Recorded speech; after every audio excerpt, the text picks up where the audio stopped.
Hey, what's going on, everybody? John Stamper, host of the Beyond The Operatory podcast. And today's guest on this episode is Brian Colao, who is the member and director of the DSO Industry Group at Dykema. I'm very excited for you to watch this episode, as well as the additional 2 episodes that we did with Brian, for a host of different reasons. When I think about somebody in the DSO space who has transformed this part of the dental industry, I think about Brian. And sure, Brian has years of experience on the legal side of dentistry, and Dykema is helping, this middle market side of the DSO space with, buy side and sell side transactions. I mean, I think that's kind of the technical piece of what Brian has brought to this industry. But I think what you're going to learn in watching these episodes with Brian is the additional commitment he has made to continue to learn and be a student of the industry. Whether it is the time that he recently has spent understanding and learning more about some of the technology that is being brought into the dental space, and or some of the startup organizations that are wanting to launch in the DSO space. Brian has made a commitment to have his hands in all of these things. And I think when you look at his annual conference, which is the Dykema DSO conference, which is the largest DSO event in the industry, you don't continue to grow that if you don't spend the extra hours to really learn and understand what is important and where things are going in the industry. Brian has positioned himself as an individual that companies and DSOs and organizations alike look to when they not only want to understand where the industry is going, but maybe understand what didn't work, what are some of the things that they could do better. And so having this opportunity to spend some time with Brian on these 3 episodes, through the lens of Beyond The Operatory, we went down some different roads, and I'm really looking forward to learning from Brian, but more importantly, seeing the passion that he has for this space through these episodes. Enjoy.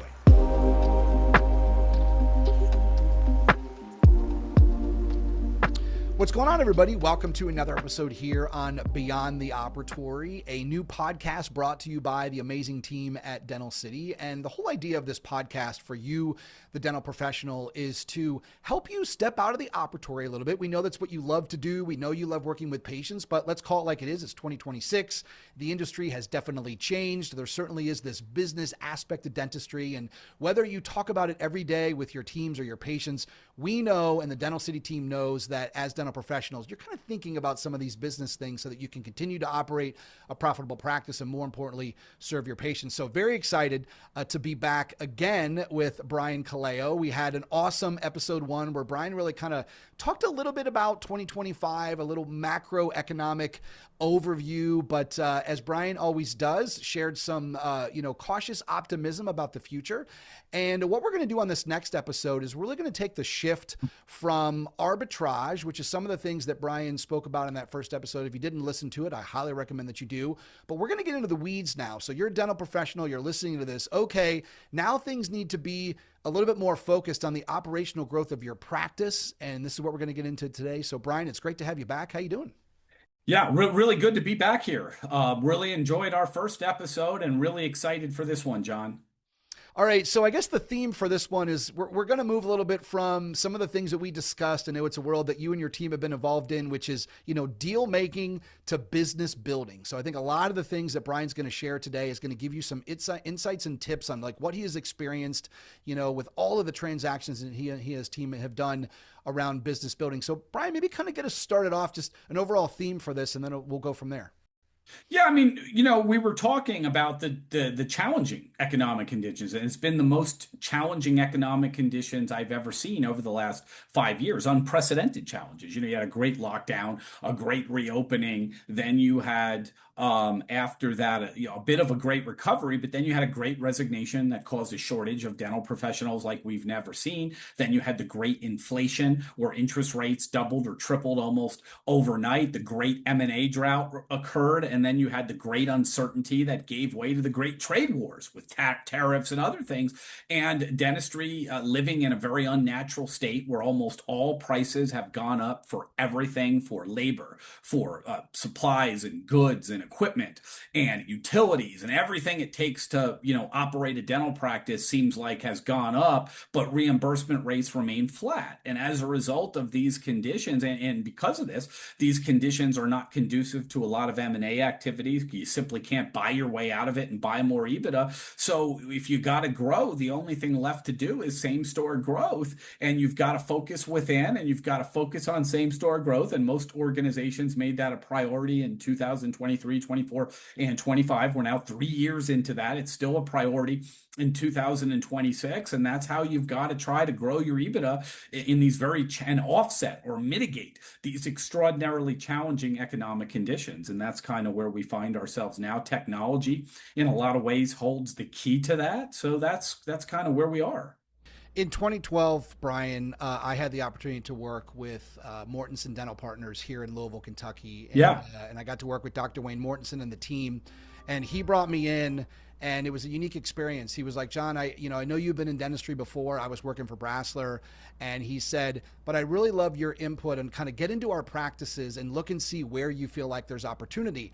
And during those meetings, there were obviously, this is what, 2012, 2013, a lot of conversations in the DSO space about numbers of locations, right? How many locations does Mortensen have, or how many locations do they want to grow? But my world was getting into the individual practices and trying to understand the opportunities of where the individual practices could grow. And of course, one of the first places that I went was the unscheduled treatment list. And it kind of blew my mind as a former sales guy. I was like, holy cow, like, what about all this care? Like what are we doing, to be able to help these patients that were already in the practice? So I asked that, or I share that because I'd love to get your thought on this movement as we go from arbitrage to, operational playbook of building the business of the number of locations versus a practice really looking within and finding a way to grow, their same stores. And so I'd love to have you maybe kind of start there.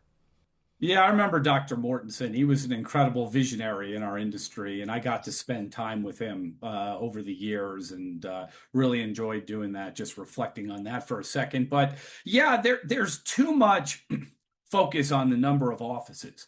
And sometimes the best thing you can do for your organization is to close an office down if it's not performing, and increase your EBITDA. But if you've got, 5 offices and one of them's hemorrhaging cash, sometimes the best thing you can do is close down number 5 and the other 4 become a lot stronger. That's an extreme example, but the point I'm trying to make is people get too fixated or too concerned with the number of offices, where I think the concern should be the performance of the offices, the EBITDA of the individual offices. And I think that's the much more important metric.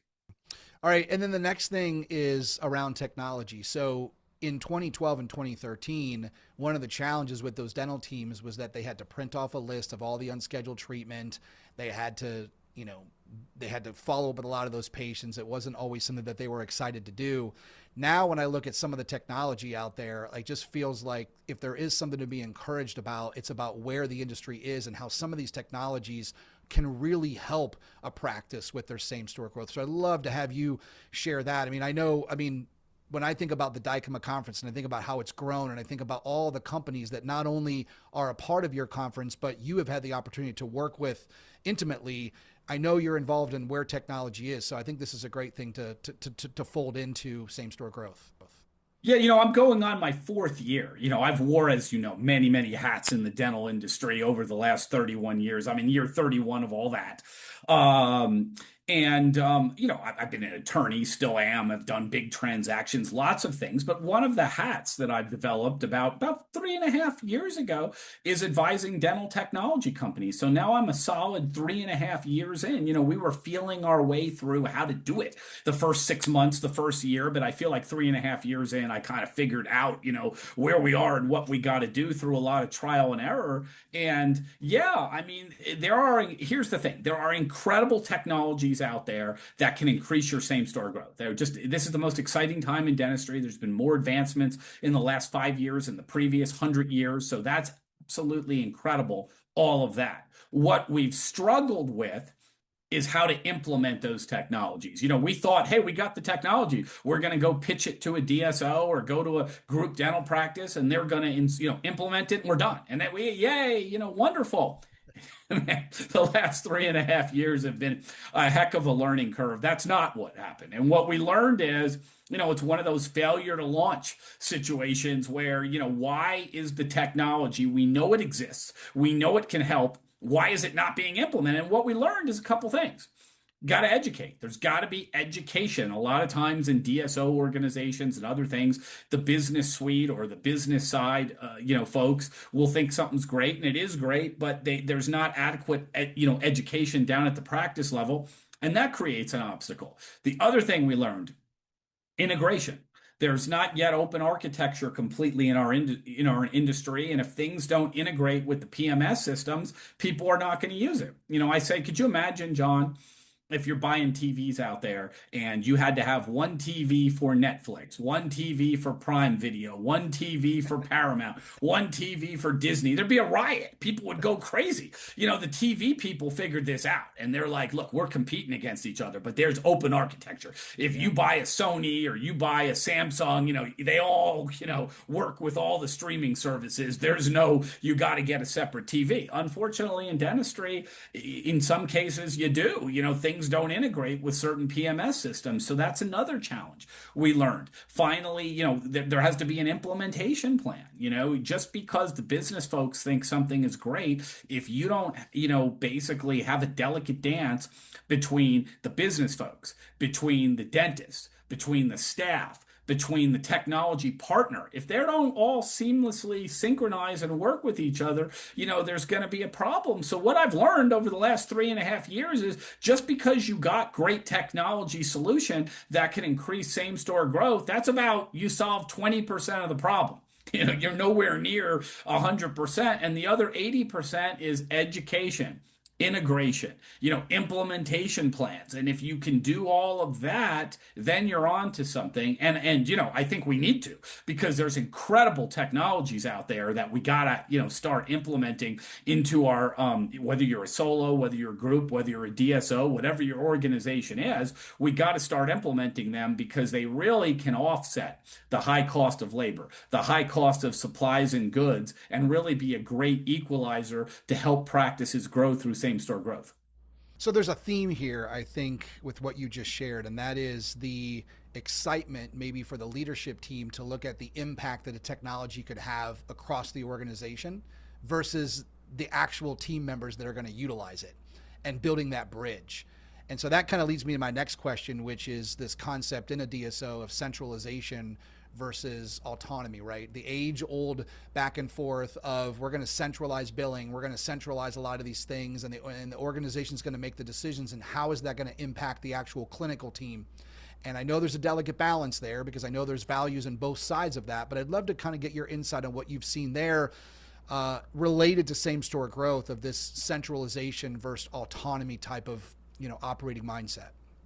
It's sort of fascinating, and it's the sort of thing that, I do, John, this. I don't like getting older. I get depressed about it. But, the thing is, I've been doing this 31 years. And when you've been doing it 31 years, you start to detect cycles and patterns. And certain people maybe come into the industry, other people leave the industry, and they kind of forget about what happened before. But I'm a little bit of like a dinosaur. I've been there at the beginning, and now I'm here. I was there when the dinosaurs are walking around, and now they're driving cars and stuff. And I've been there the whole time. And I remember what happened in the past, and a pattern that I detected that I try to go around and talk about is, back, say, 30 years ago, at the very inception of the DSO industry, there was this idea that, we're not going to centralize anything. We're going to give you, autonomy to do whatever you want to do. And it didn't work. It kind of failed. There was litigation around it, because people were saying, well, if I'm just doing what I always did,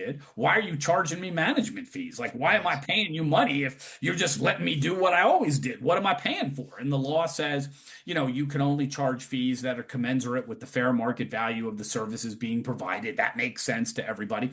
So right around, that was like mid 90s. So right around early 2000s, 2001, 2, 3, 4, something like that, the DSO industry got really smart and they said, yeah, we kind of got to provide services. We can't say to people, we're going to sign up these agreements and everything stays the same and we just charge fees. So really comprehensive, non-clinical support services started to be provided at a centralized level, billing and collecting and HR and legal and accounting and site selection and compliance and all kinds of things, got provided. And I think that worked, for some of the largest DSOs today. They were all founded in the late 90s, early 2000s, and that's, what they did.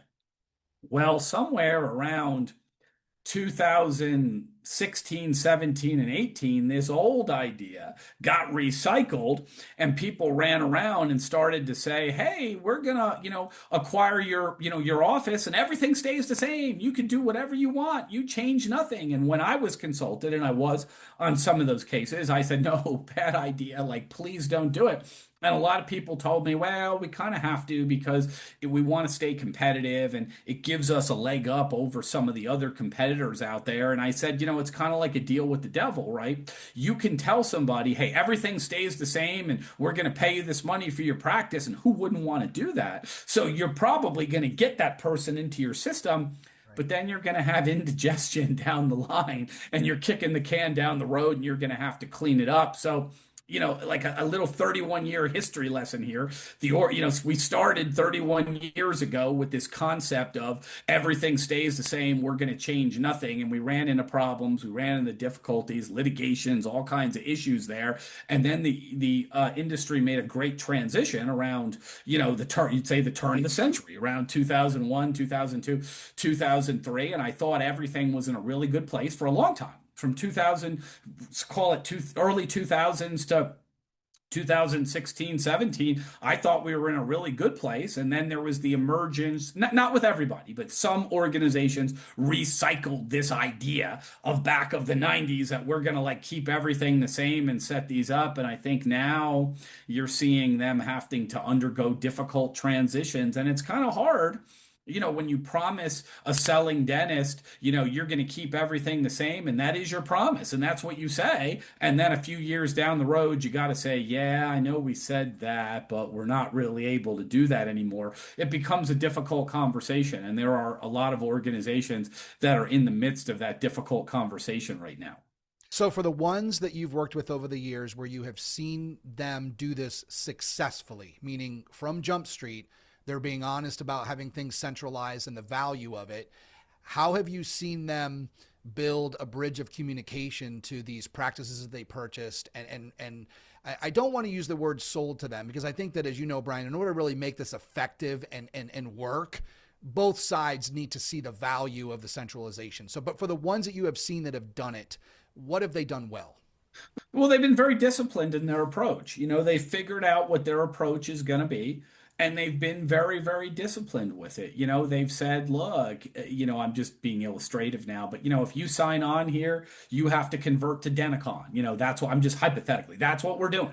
If you do this, we're taking over your billing, we're taking over your collection. And they understand when they say that. Some people will say no. Some people will say, okay, thank you for telling me what's going to happen, but I'm not interested in doing that. And they're okay with it. They're like, okay, sorry to miss this opportunity, but we would much rather miss this opportunity than drag you into our system kicking and screaming and you're unhappy and you don't want to do it. And better organizations have exercised that discipline and they're very, they understand who they are. If you sign up with us, A, B, C, D, E, F, G is going to happen. That's what we're going to do. We're not compromising. We're not changing it for anybody. That's what we are. And they understand that it's not going to be for everybody. And some people are going to say no, and they're fine with that. And the people that say yes, they understand the deal at the very beginning and they get exactly what they were told. And the likelihood of problems is, not that much. I mean, every now and then something, comes up, but it's very, very, not very common at all to have problems, when you're that transparent with everybody. Same thing with the organizations that are the most financially healthy now. They were disciplined. They would say, "This is what we're going to pay. We're not paying a penny above this. We understand we may lose some deals to people that outbid us, but we feel like we've got a really solid organization here, a really solid culture, a really solid mission statement. We're not going to be for everybody, but we're going to exercise this discipline." And some of those organizations grew a lot slower than other organizations. But when they got people, John, they were keepers. Those Yeah. people stayed, and those people really understood, what the deal was and didn't have problems. And they fit in really, really well because they said, look, everybody told us what the deal was going to be on day one. And after we signed the paperwork, that was the deal. So there's not really a lot to be upset or concerned about because we got exactly what they told us we were going to get. Those are the organizations that did the best. There is real backstage pain, as you know so well with this. Going back to Mortensen, I would attend their meeting that they had. If you remember in the early days, they had. I spoke at that meeting. It would be Yes. usually it would be like in November, and we'd go Yes. down to Louisville, and they moved it Yeah. to July one year, but it was mostly in November. I was a keynote speaker a couple times. I enjoyed going down there. Yeah, and the reason why I bring that up is because I had spent a little bit of time with Dr. Will, who's no longer with us. We had built a business intelligence platform that we were going to deploy to a lot of the DSOs. We branded it. We kind of took a lot of the things that he did.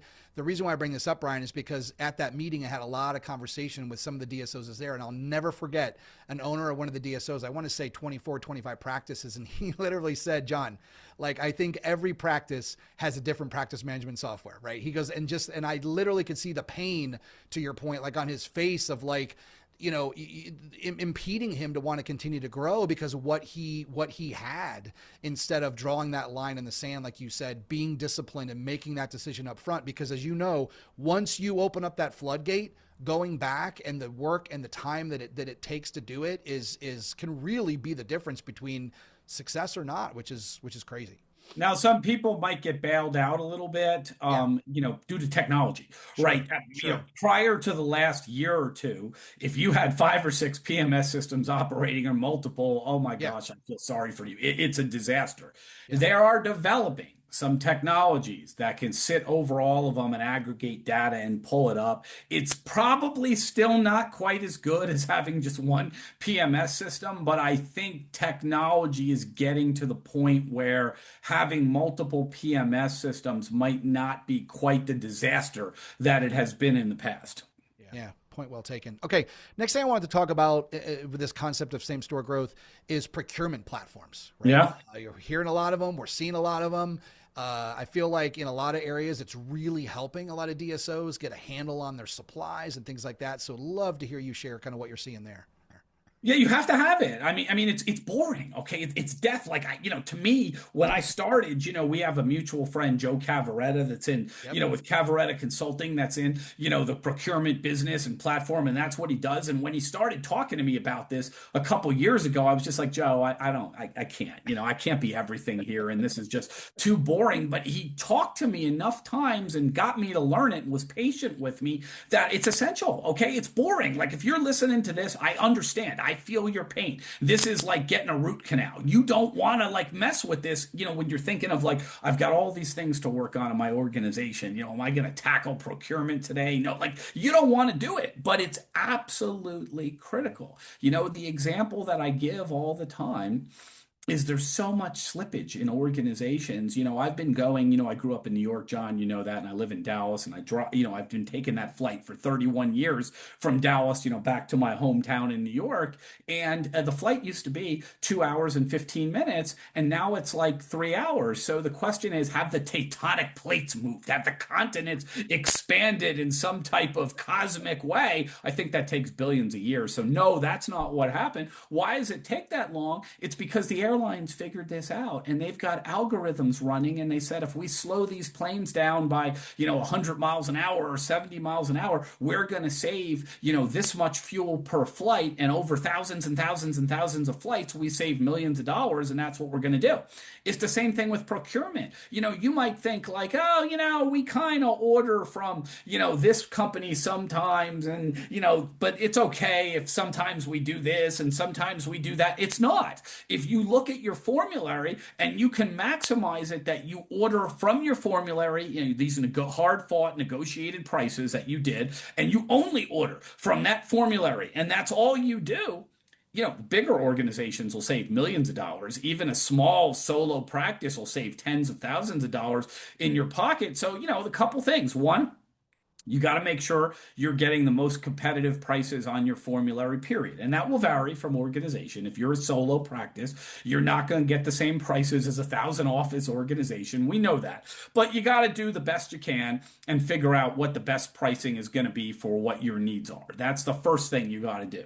The second thing you got to do is you got to make sure you're ordering on that formulary all the time. You're not like ordering, 68% of the time on that, but then 20 or 30% you go over here and pay a different price, because that stuff adds up, and you've got to lock that down. And there's technologies, in place that can lock that down, that one can make sure, you have the best possible formulary for your organization. Again, it will vary. I can't speculate, on something like this, but it will vary depending on your organization. But like the Army says, the Army says, be all you can be, get the best formulary you can get for your organization, and then make sure you order from that and only that. I mean, if once a year you got a special order something, fine, but it's got to be like 99% of the time, everything's ordering on that formulary. And if you can do that, it equates to even the small organizations, tens of thousands, and the large organizations, millions and millions of dollars a year. The next place I wanted to go is the Hygiene Profit Center. And, I learned years ago, Brian, 30 to 35% of production is a healthy dental practice. Hygiene production is a healthy dental practice. No question that practices and DSOs and the like have faced issues with shortages and hygienists and all the things that you talked about in our macroeconomic conversation. Maybe we didn't get into hygiene specifically, but love to get your thoughts on this, right? This is a real thing that practices are dealing with, but we know that the hygiene part of their practice is and can be a real cost center when you're looking at same store growth. So let's go there next. It's difficult, right? It's very difficult right now. A record number of hygienists left the industry through the Great Resignation after COVID. They have not returned. They can't return because the CODA regulations only let this many get graduated. You maybe want this many graduated, but this many get graduated. And unless they change those CODA regulations, and there is like a lobby to try to do that, but unless they do that because of the staff ratios, staff to students, it's trickling. That, new hygienists are coming, but they're coming like this when they need to come like this. So that's the problem. So what you have is a shortage.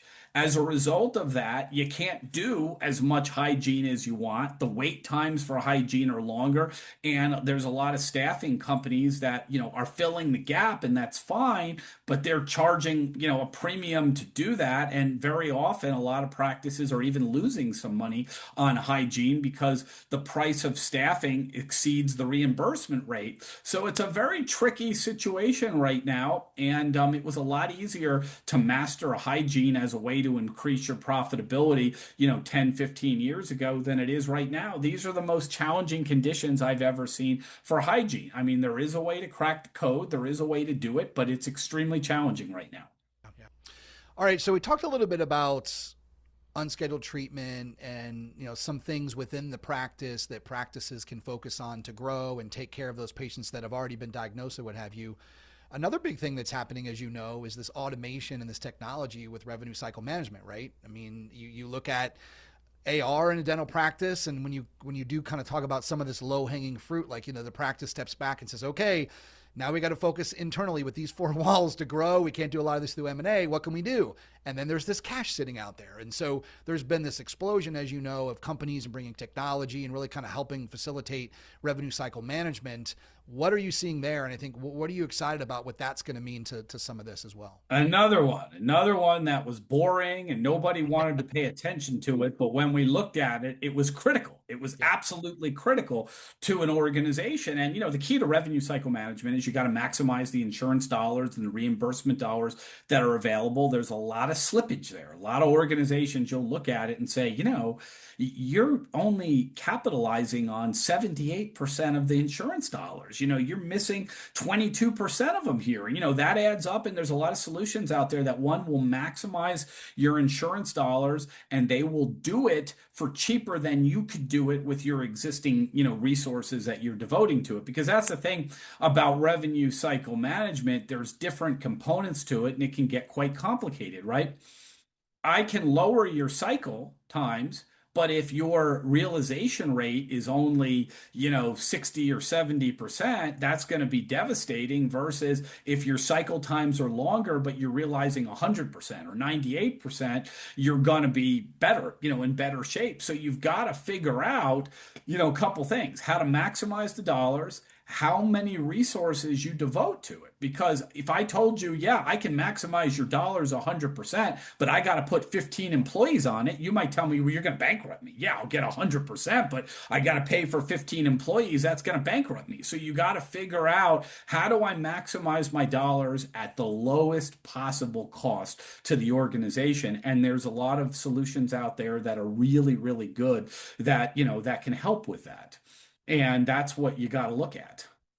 So the But it's hope with critical. I mean, the theme is it's critical. Revenue cycle management is critical. And I can think of some DSO executives in the last 2 years that unfortunately lost their jobs over revenue cycle management issues. They couldn't conquer the RCM problems. And, their PE sponsors and other people said, well, then we got to get somebody else in here. And some of them were good people. They were charismatic. They were decent leaders, but they couldn't solve RCM, and, they got replaced. Yeah, and I hope everybody that's listening to this is seeing this common theme with Brian, right? There's things that have been sexy in dentistry, like the explosion in growth, right? With when there's low cost of capital and technology. And then there's a lot of these boring things that are really rearing their head now in the times that we're in, like RCM and a lot Procurement. of procurement. And so when I think about the previous conversation we had about like the hygiene problem and things like that, like it's safe to say that for everything that practices are challenged with, there are these opportunities that when you dig into some of this boring things that Brian's talking about that can help you solve, some of those other issues. So I hope that's what everybody's getting out of this, Brian, because I think it is a good kind of back and forth on that. The next place I wanted to go is a term that a lot of Fortune 500 companies use for many years. It's in the marketing world called CAC, customer acquisition cost. And when I think about dental practices for years, I think about how lucky a dental practice was. I feel like it was for many years more of a reactive type of business. A dental practice knew that patients needed to get their teeth cleaned. They were in pain, so they came to the practice. Then we woke up one day and there was 3 practices, 10 practices on your same street. And the practices had to really dive into marketing. And so then here comes all these terms, customer acquisition costs and things like that, that are becoming more important. But could you talk a little bit about how that has grown and how important that is as well for practices to look at the money they're spending there to now acquire a customer, but maybe they did in the past, they didn't have to think they had to as much? Yeah, it's critical. I've started to study this in the last 6 months in detail. John, I try to look to make it my business to know everything about our business of dentistry, but it's hard. It's complicated. There's a lot of different things, and this is something that I, personally overlooked. I worked with some marketing companies just to understand, what they're doing in general, and I think I had a baseline understanding of marketing. But lately, last 6 months, I've dived into customer or patient, I think called patient acquisition, costs, PAC instead of CAC or whatever. But yeah, AI is helping with this, and AI is helping to lower patient acquisition costs. And there's a lot of things you can do as a practice to look at costly measures that are maybe not reaping the same results of things that are going to be more cost effective, or maybe, your costly measure is like a 10 and something that costs 25% of that is a 9.5. So, you're losing just a little bit, but, you're dropping the cost of, paying for it, and it ends up being really, really good. And there's a lot of solutions, some companies that I'm working with that are utilizing AI and other technology to lower patient acquisition costs. And there's some amazing stuff out there. And it's something that if you're a solo, a group, or a DSO, you got to pay attention to this and make it your priority. Just like, maybe you weren't paying attention to procurement, maybe you weren't paying attention to RCM, maybe you weren't paying attention to this, but you got to add this to the list because it really can reap incredible benefits. Well, and I think what's exciting, Brian, I mean, I think just your commitment and dedication now to, you mentioned it earlier, getting into working with more of these technology companies or wanting to understand more of dentistry. There are so many leaders in this industry that are really taking this seriously. And I think the reason why I'm sharing this in the message here for everybody that's listening is that there are resources out there. There are people that like they're making their lane, what you can do in the AI and marketing space, or making their lane procurement and RCM. I think that's what's really exciting, and hopefully some of the takeaways for all of you that are listening to this. The next direction that I wanted to go as we kind of get to the close of this episode, this has been great, by the way. I love what you're sharing, is during the holidays, I know how many people have actually gone online to purchase something, and now there's like 5 different ways you can pay, right? Affirm, Yep. Klarna, like Afterpay. And so I think about this whole explosion of, in this case, patient financing, which is where I want to go next, but the ability for a practice to make it easier for a patient to get care. It's really, I mean, I love this, and I realize it can be crowded. I realize there's a lot of companies doing it, Brian, but I just, again, I think that this is unlocking hopefully some opportunities for patients and practices to get this care done. Yeah, I mean, you're losing opportunities if you don't have these alternative methods. There are a lot of patients that need treatment and they don't have insurance and they can't afford it. So you got a couple options. You got discount and membership plans. I think they're critical for patients that don't have insurance, and they can be a great option. You pay the monthly fee and you get discounted services and you get some free services, and it's really, really good. I like that. The other one is patient finance, and the patient finance has gotten so technologically advanced that you can go on there. Soon it's going to be face recognition technology, but right now you enter literally the last 4 of your social or the last 4 of your driver's license, and you'll get approval in 5 minutes from the dentist chair without any staff engagement whatsoever, and you can pay your dentist while you're sitting there. So the impact of this is somebody comes in, same day dentistry, they say, John, you need a couple crowns, I don't know, it's going to be $4,000 or something, and you're like, I don't got that, I can't do that. Normally you might say, all right, well, call us, when you get that sorted out. That'd be one option, and you lose the revenue. The other option would be, all right, well, you can apply for a loan right here in the office, and Susie will help you. And Susie's like, what's your social, John? Where do you live? And you're like, this is embarrassing. Now everybody knows I need finance, and that could be an obstacle. Now you download the app from the dentist by yourself on the wireless. You could sit in the chair. I've seen it when I work with, one of these companies. Literally, you stay in the chair. The dentist is like, here, scan the barcode and download the app. You do it. You enter literally, I know because I've participated in a mock, application. You put like the last 4 of your social or driver's license in there. Boom. Is this you? Yeah, that's me. It comes up. They approve you in under 5 minutes. Here's your options. This is what you got. Different plans, different, interest rates, different situations, different payment terms. You pick the one that works for you. You click pay your dentist. You go down the drop down. Dentist is right there, and you're done. That you've just paid your dentist. You have been without your dentist for 5 to 10 minutes, and then all of a sudden they're like, all right, terrific. That's all done. We're going to do this right now. And you never got out of the chair. I mean, that's how amazing the patient finance technology is today. Yeah, and leaning into it again, like with some of these other technologies, there's companies, this is what they do, they live and breathe it. They do. And it's getting better all the time. And so excited about that. The last thing I want to talk about in this episode, and I hope that we can have you back because I had a lot more stuff here, but we've discussed so much. But I want to close with vendor consolidation. And like we mentioned, I started in this industry 21 years ago, Brian. I worked for Brasseler, and I just remember, dental companies are such a big part of this industry. And I'm encouraged, and I want to get your thoughts on this, that I feel like the gap between the communication between, the vendor companies and the dental manufacturers and the dental practices and the DSOs is continuing to close, meaning that technology has really helped the dental practice give feedback to these companies so that they can bring stuff to market quicker, they can provide services that are actually relevant to the problems that they have. But with that comes a lot of consolidation, and a lot of those things have happened. So I think that's kind of a great way when we look at same store growth and closing out this episode. Love to get your thoughts on that. Yeah, I think organizations need to, I feel like, focus on, one vendor in one space that's going to give them, the best option. I think you're going to do better that way. Like lab consolidation, for example. We've done so well in my consulting with, DSOs on consolidating to one lab. I had one DSO large one. They were using like 800 labs, and we got them down to like 5, and the savings was astronomical. It was incredible, and I've seen it the same with small, 1 practice, 3 practices practices, 5 practices. They're using tons of labs, they're using different vendors. And if you can consolidate to one single vendor at a negotiated, price based on volumes, you're going to do better. And it takes work. It takes work. And I know for the solos, some of them are like, I don't have a procurement department. It's like me, and I don't want to do it. And I'm like, I understand. But if you can take the time and do this, and maybe you're going to burn a couple weekends. I'm sorry. I don't like to burn weekends. I like to have fun on the weekend. But if you're willing to burn a couple weekends or a couple evenings, you can get a handle on this and you can make incredible savings to your organization. And in the end of the year, you might be sitting there in Europe, like at the Eiffel Tower, on a private tour or something. And you're like, I'm doing this because I made 70,000 more dollars this year, because I paid attention to this stuff. So I've seen real results like that. Yeah, love it.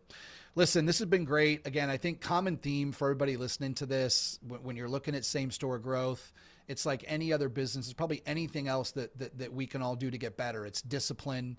You mentioned it, Brian. I think in some regards it is, looking at time outside of the operatory to where you can, hone in on these things. There's certainly tons of companies out there that can help you do that. But this has been great. I want to thank you for your time. And I do want to let everybody know that the next episode we're going to have with Brian, we're actually going to dig in a little bit to his Dykema conference.